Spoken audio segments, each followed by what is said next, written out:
Hello भाइयों बहनों, नमस्कार। मैं इरफान। मैं आज आपके साथ हूँ भी और नहीं भी। खैर, ये फिल्म अंग्रेजी मीडियम मेरे लिए बहुत खास है। सच यकीन मानिए, मेरी दिली ख्वाहिश थी कि इस फिल्म को उतने ही प्यार से प्रमोट करूं जितने प्यार से हम लोगों ने बनाया है। लेकिन मेरे शरीर के अंदर कुछ अनवांटेड मेहमान बैठे हुए हैं, उनसे वार्तालाप चल रहा है। देखते हैं किस करवट उठ बैठता है। जैसा भी होगा आपको इत्तला कर दी जाएगी। कहावत है, when life gives you lemon, you make a lemonade। बोलने में अच्छा लगता है, पर सच में जब जिंदगी आपके हाथ में नींबू थमाती है ना, तो शिकंजी बनाना बहुत मुश्किल हो जाता है। लेकिन आपके पास और चॉइस भी क्या है पॉजिटिव रहने के अलावा?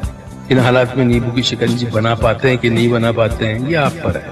और हम सब ने इस फिल्म को उसी पॉजिटिविटी के साथ बनाया है। और मुझे उम्मीद है कि ये फिल्म आपको सिखाएगी, हंसाएगी, रुलाएगी, फिर हंसाएगी शायद।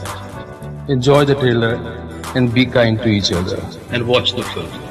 and yes, Wait for me.